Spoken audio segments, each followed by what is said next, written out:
sur ce point bourse du 23 décembre 2024. Alors on va rentrer dans la période avec Noël et le jour de l'an où traditionnellement il y a assez peu de volume hein, sur les marchés, mais il y a toujours des variations, notamment sur les actions en particulier, hein, même si on n'a pas de gros changements de tendance qui sont toujours importants, et on le verra avec une action notamment du portefeuille qui a énormément progressé aujourd'hui. On verra aussi l'agenda de la semaine avec les chiffres hein, sur les données macroéconomiques qu'on attend, et les actions du CAC et les autres valeurs hein, qui nous intéressent. Alors comme d'habitude, avant de commencer, je rappelle que les informations et analyses données sur cette chaîne sont données à titre indicatif et ne peuvent pas être considérées comme un conseil en investissement. L'investissement en bourse est risqué et vous êtes responsable de tous les investissements que vous faites.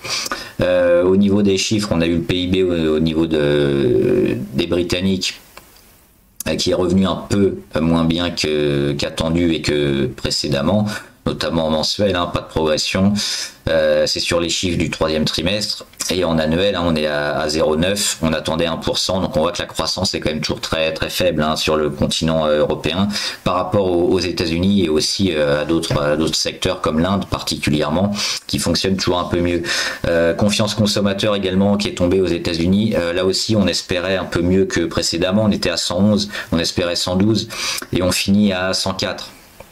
Donc on voit ici une petite baisse, ça reste quand même des chiffres plutôt comparables à ce qu'on a connu dernièrement. Il n'y a pas encore de gros changements. Par contre, si on a une baisse sous les 100 qui commence à durer, on pourrait être peut-être un peu inquiet hein, sur la force du marché américain, mais pour l'instant rien de catastrophique à ce stade. On a également les ventes de logements neufs qui sont revenus un peu supérieurs à hein, 664 000 contre 627 dernièrement. On attendait 650, donc on augmente encore plus sur les ventes de logements neufs, plutôt un bon point cette fois pour les États-Unis. Demain, ce sera le réveillon, le 24 décembre, il y a des marchés qui vont être fermés. Hein.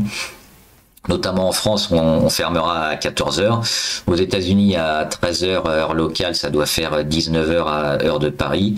On aura les permis de construire et les ventes de logements neufs également aux États-Unis. Mercredi, on aura la plupart des marchés hein, européens et américains qui seront fermés. C'est Noël le 25. Le 26, jeudi, fermé en Europe. Ça va continuer à côté aux États-Unis. Là aussi, hein, pas forcément des gros volumes, mais toujours éventuellement intéressant. Si on veut vendre ou se placer, ce sera toujours ouvert. Demandeurs d'emploi en France à midi. Et puis 14h30, là, les chiffres importants, hein, notamment aux États-Unis. Inscription hebdomadaire au chômage. Et à 17h, stock de pétrole brut.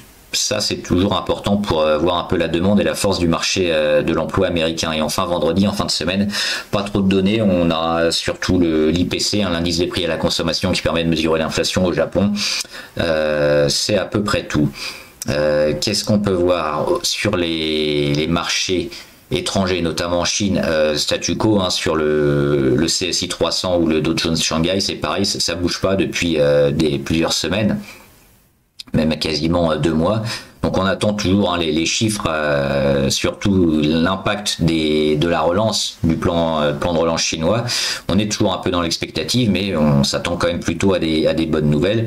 Au niveau du Dow, le Dow qui est un peu en baisse aujourd'hui, hein, mais on a chose plutôt intéressante, c'était vendredi dernier, on a comblé le gap qu'on avait créé sur l'élection de Donald Trump, donc c'est plutôt intéressant. Si on est capable de rester sur ces niveaux-là, sur le Dow Jones, et de continuer la progression, ce sera intéressant parce qu'on a comblé le gap, donc à surveiller éventuellement. Ici, hein, l'inversion de tendance, peut-être dans quelques jours pour re-rentrer éventuellement sur des indices, et puis le Nasdaq toujours plutôt fort, hein, qui est déjà en train de repartir. Et les technologiques, on va pas tout faire éventuellement aujourd'hui, on reparlera un peu des semi-conducteurs.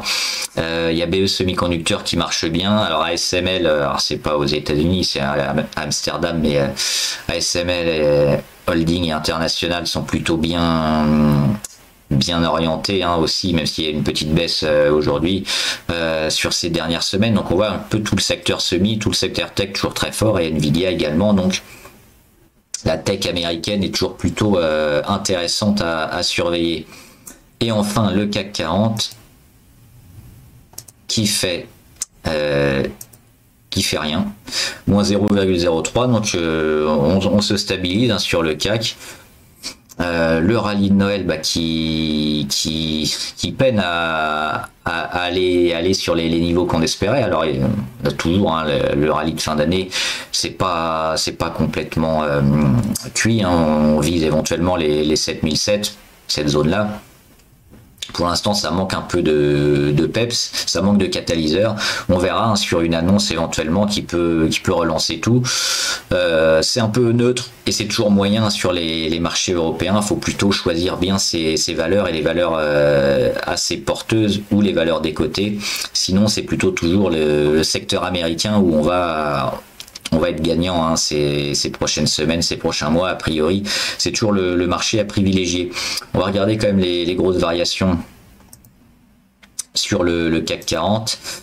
Edenred, ça me semble toujours être un point d'entrée intéressant pour le long terme. Hein. C'est quelque chose qui a énormément perdu. On a quasiment divisé par deux hein, le prix, notamment sur les avantages aux salariés.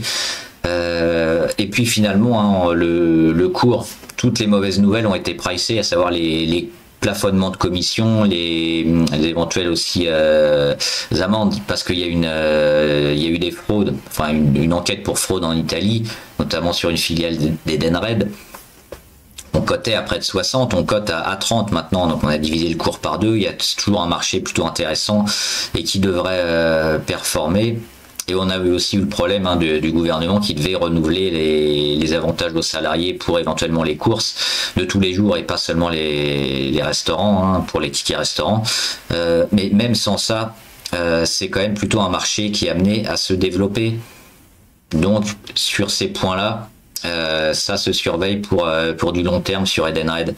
Alors il faut toujours hein, garder en tête les supports qu'on est venu toucher, notamment les 28.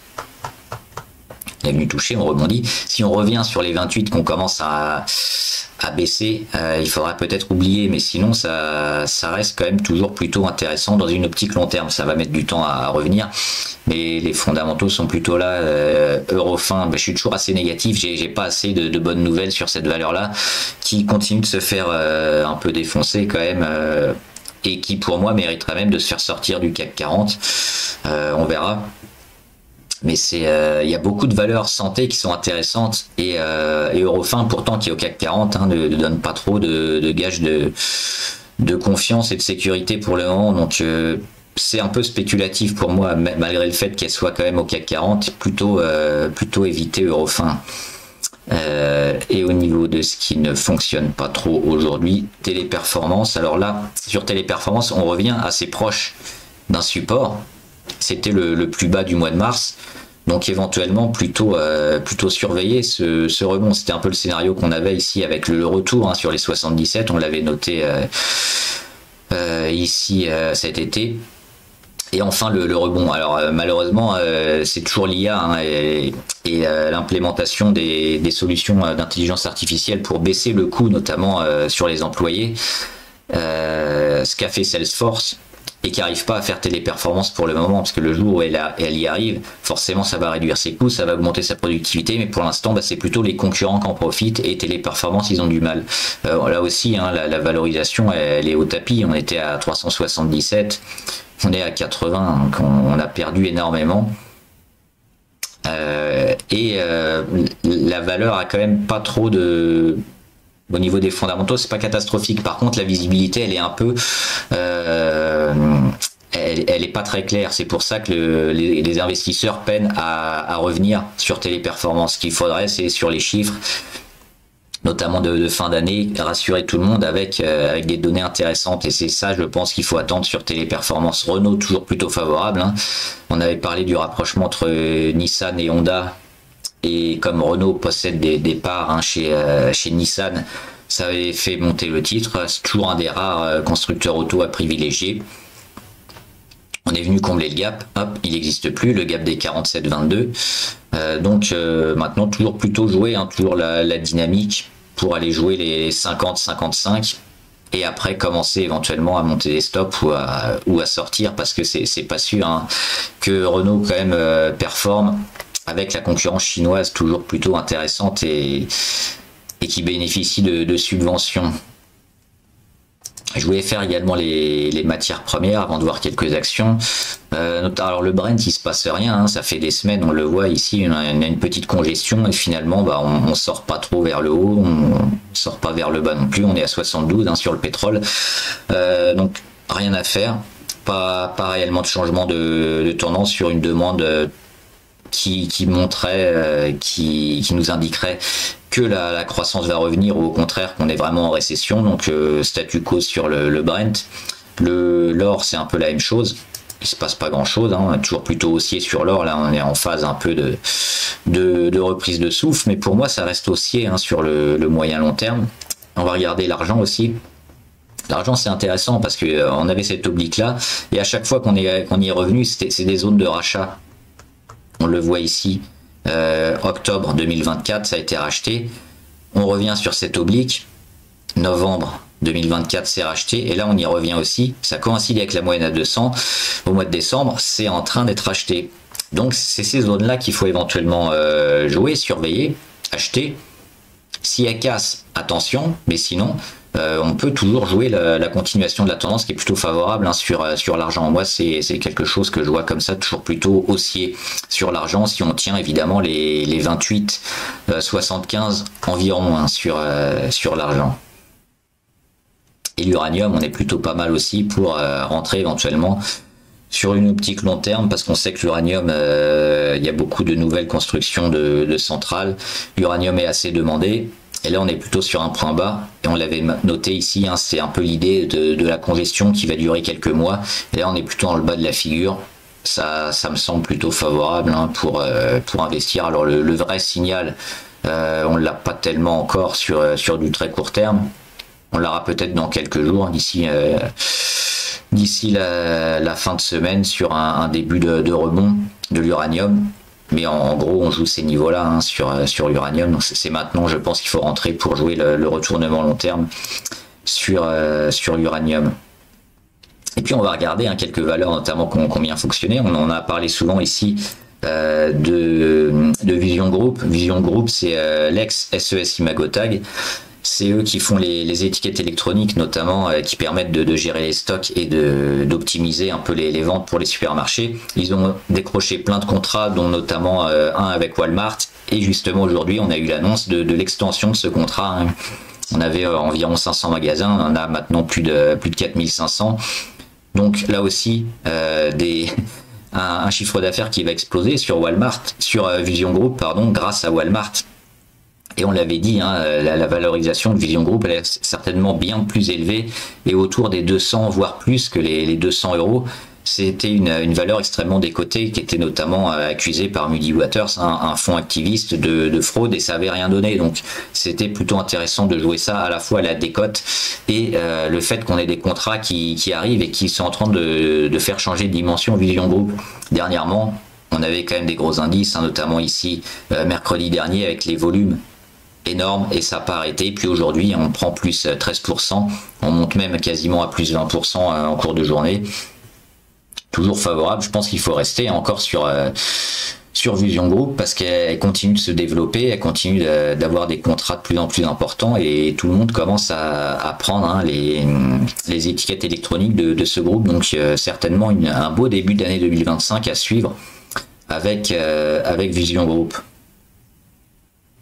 On va regarder juste quelques techs sur le secteur semi, j'en ai parlé au début. Juste pour oui, ASM International et ASML, on voit que c'est légèrement baissier depuis quelques jours, mais en fait ça se stabilise et on a une tendance qui est quand même plutôt intéressante. On a fini de baisser sur les constructeurs de machines à semi-conducteurs.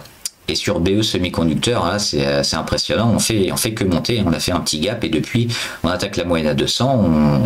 On n'est pas encore allé chercher le gap à 140, le gap baissier du mois de cet été, du mois de juillet.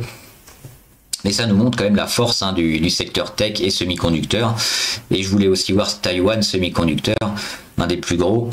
Lui aussi, hein, on le voit, le graphe il est plutôt beau et on n'est pas loin de réattaquer. On a consolidé ici depuis le mois d'octobre. Le rebond au mois de novembre, la tentative ici au mois de décembre et on est en train de confirmer pour aller à nouveau vers les plus hauts historiques sur Taïwan. Donc là aussi, éventuellement, si on joue le long terme et la reprise des semi-conducteurs, Taïwan semble plutôt bien armé pour un achat. Il y aura aussi, je pense, la confirmation ces prochaines semaines, hein, mais c'est plutôt une valeur à acheter. Et Nvidia, éviter de jouer contre les champions, hein, il faut des gros signaux négatifs pour jouer contre Nvidia. Et puis là, ces derniers temps, c'est pas trop intéressant parce qu'on arrive sur des niveaux plutôt de fin de consolidation. On le voit sur la MACD. On est déjà en territoire négatif, ça fait un moment qu'on est au-dessus. La consolidation, elle se fait quand même très lentement et on perd pas grand-chose. Donc c'est des signaux quand même assez forts qui devraient permettre à Nvidia de repartir, hein, que ce soit au contact de la moyenne à 200 au mois de janvier ou même avant. Donc toujours plutôt favorable sur tout le secteur un peu technologique. Et on avait quelques valeurs abonnées qu'on va regarder.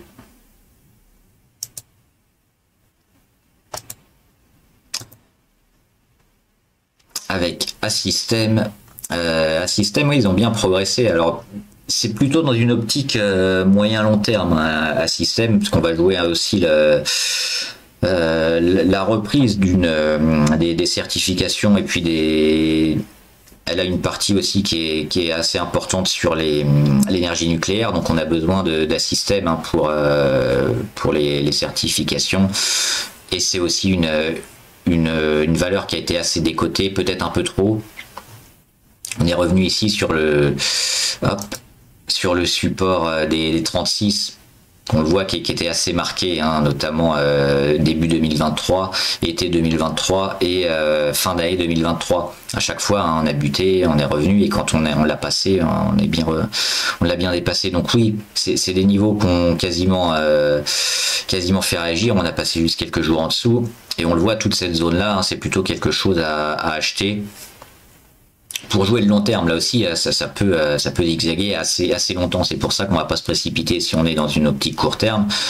Mais pour jouer plutôt quelque chose de reprise sur le nucléaire et les certifications avec Assystem qui possède quand même des fondamentaux intéressants. Barrick Gold, toujours assez décevant. Oui, il y a eu un problème au Mali, notamment avec une mine, et puis on demande aussi des arriérés autour de 500 millions. On a tout le secteur, hein, des minières or qui a eu beaucoup de mal, malgré le fait qu'on ait des prix de l'or records. On cote quand même sur des niveaux qui ont été rachetés durant toute l'année 2024. Donc si on n'a pas de réaction, on a l'oblique ici qui peut être aussi racheté, hein, se rapprocher ici des 14,5, 15 dollars, qui peut faire réagir le titre. Alors oui, si on enfonce par contre ces niveaux-là, c'est un peu catastrophique. Tenter de rester pour jouer le rebond, mais s'il n'a pas lieu, oui, il se passe quelque chose d'assez inquiétant sur beaucoup de minières or. Juste pour voir le Bitcoin qui est en train de consolider gentiment après un record à 108 000. C'était surtout Ethereum qui vous intéressait. Forcément Ethereum, hein, ça va suivre le Bitcoin. Alors moi je préfère quand même suivre le leader, voir un peu ce qu'il va faire pour anticiper un peu et voir ce que vont faire les suiveurs, à savoir Ethereum. Le graphe il est souvent assez identique avec des intensités qui varient un peu, mais le facteur déterminant c'est quand même le Bitcoin, toujours haussier, mais on est rentré peut-être dans une phase de conso qui peut durer, c'est-à-dire que on consolide, on va faire un premier rebond, on va reconsolider et ça va durer des semaines, des mois avant de repartir. Donc la tendance, elle serait peut-être à quelque chose comme ça. Faudra attendre, je pense, le premier rebond technique et qu'on le casse à la baisse. Sur le Bitcoin, on est toujours un peu haut au niveau des indicateurs. Il y a eu forcément des prises de bénéfices. Les 100 000, on les a quand même dépassés. Mais là, on revient en dessous. C'est normal. Moi, je m'attendais même à ce que sur les 103 000, on commence à baisser. Bon, on est allé chercher un nouveau point. Sur le long terme, toujours haussier, hein, sur le Bitcoin, mais sur le court terme, C'est ça qu'il faut attendre, le retour peut-être sur les 85, 90 et voir comment le marché évolue. Sur Ethereum, forcément, on attendra la même chose avec peut-être des points ici sur les 3000 avec la moyenne à 200 ou éventuellement un peu en dessous. Mais on surveillera évidemment la reine des cryptos, Heineken. Toujours baissier, je crois qu'on l'avait déjà fait Heineken, hein, je vois pas trop de points d'entrée intéressants, ça fait un peu peur le graphe, plutôt éviter quand même ce genre de valeur. Imeris c'est pas mal parce qu'on avait parlé des volumes énormes, notamment vendredi, qui coïncide avec un support à 26,70, avec un début de rebond, avec une cassure d'oblique, et aujourd'hui on a la confirmation. Alors c'est pas fameux non plus, on va pas faire déboucher le champagne sur une petite réaction comme ça, mais éventuellement, on a comblé le gap, on réagit sur support, donc on peut jouer le rebond technique et éventuellement mieux. Maintenant, on peut se mettre une alerte hein, sur les 26,14, le plus bas, et si on y revient, on part. La perte, elle est pas énorme, elle est assez faible. Par contre, on peut jouer porté par éventuellement une masse d'investisseurs qui seraient rentrés vendredi. On le voit avec des volumes, on le voit avec la confirmation le lendemain où on est haussier. Ça peut être intéressant de rentrer juste après ça, juste après ce gros pic de volume justement sur Imeris. Gaz naturel qui va peut-être partir, on a vu ça hier, qui a confirmé sur clôture. Aujourd'hui c'est un peu moins bien, mais pour l'instant on tient au-dessus de l'oblique de fin 2023, début 2024. Mais dernièrement, on a souvent eu des déceptions hein, dès qu'on s'attaquait à la moyenne à 200. Alors là, on commence quand même à aplatir un peu le cours. À voir.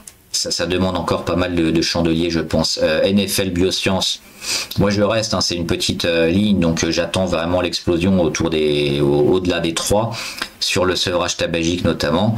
Pour l'instant, ça fait pas grand-chose. On avait eu des prises de bénéfices hein, sur une annonce assez positive au mois d'octobre, mais on devrait avoir a priori hein, la mise sur le marché. Et là, un cours qui pourrait exploser. Donc, ce qui pourrait changer la cotation, c'est quoi? C'est qu'on ait un refus. Alors là, on aura un gap baissier et puis le cours sera probablement autour des 1 euro, voire moins. Mais si on n'a pas de problème, hein, le cours il va certainement s'ajuster à la hausse sur les bonnes nouvelles de NFL Biosciences. Donc plutôt une valeur spéculative, petite ligne à garder pour la suite. Le palladium, je suis toujours positif.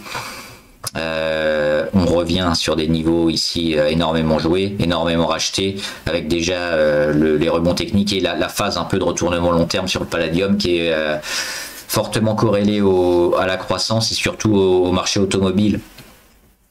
Donc le marché auto hein, qui était un peu au tapis ces dernières années, on sent un petit rebond notamment en Europe. Les valeurs chinoises sont un peu mieux, et le palladium qui a tellement baissé, on le voit aussi, qui arrive sur des niveaux tellement bas, et il y a une demande qui va repartir hein, sur le secteur auto. Donc pour moi, on le voit aussi au niveau des volumes, c'est un des matériaux à jouer pour 2025 avec le cuivre sur une relance de la Chine. Le cuivre va monter. S'il n'y a pas de relance de la Chine, le cuivre continuera à rien faire, mais ça devrait arriver. Et le palladium aussi, hein, porté par le secteur auto, devrait faire un retournement long terme, donc plutôt favorable également. Pierre et Vacances, c'est positif aussi. Hein. On est en train d'accumuler là au-dessus de la zone de gap, plutôt pour jouer le long terme, parce que je pense qu'on va pas avoir de grosses séquences sur Pierre et Vacances. Il faudra attendre les prochains chiffres, les prochains trimestriels, mais on a fait rentrer de l'argent dernièrement, donc plutôt intéressant. On devrait s'ajuster peut-être vers les 1,6. Total Energy, ça continue d'être décevant. Ça commence à être pas cher hein, sur Total. Déjà sous les 55, c'était plutôt intéressant. Là, on est autour des 51. On regarde le RSI, on zoome, on est allé déjà une fois sous les 30, on en revient. Il n'y a plus trop de grosses volatilités là depuis quelques jours. Il faudrait que ça reparte à la hausse quand même, mais a priori si on casse fortement, on peut aller jouer enfin la fin de la séquence baissière. Le signal on l'a pas, hein. Pour l'instant c'est toujours baissier sur Total Energy. Tant qu'on reste sous la moyenne à 20, c'est ici les petits pointillés turquoise. Donc il faudra casser ici cette zone des 53, 53,5 pour peut-être rentrer plus sereinement sur Total. Et puis Uranium Energy, on a vu l'uranium tout à l'heure sur les matières premières. Sur Uranium Energy, on a quand même cette petite, ces petits échecs ici, hein, au niveau des 8,2 qu'on a légèrement dépassé, mais à chaque fois ça a été rendu. Là aussi, c'est plutôt à long terme et on est plutôt sur le bas de la figure, donc c'est quelque chose qui s'achète, je pense, sur Uranium Energy, avec cette cassure ici de cette deuxième oblique, hein. Janvier 2024, le rebond mai 2024. Et puis on revient ici, on casse, donc on a cassé quoi? On a cassé les 6,98 et on le voit sur les 6,98, un retest et une nouvelle fois sur les 6,98. Plutôt intéressant, je pense, d'investir là pour l'uranium sur le long terme. Même si on va un peu plus bas, il y aura des chances quand même de rebond plus tard. Voilà, j'espère que la vidéo vous a aidé. N'hésitez pas à me dire ce qui vous intéresse, les valeurs que vous suivez, qui bougent également. Même pendant Noël, jour de l'an, il y aura toujours des annonces. Et les questions, si vous en avez, j'y répondrai. Bon trade, à plus.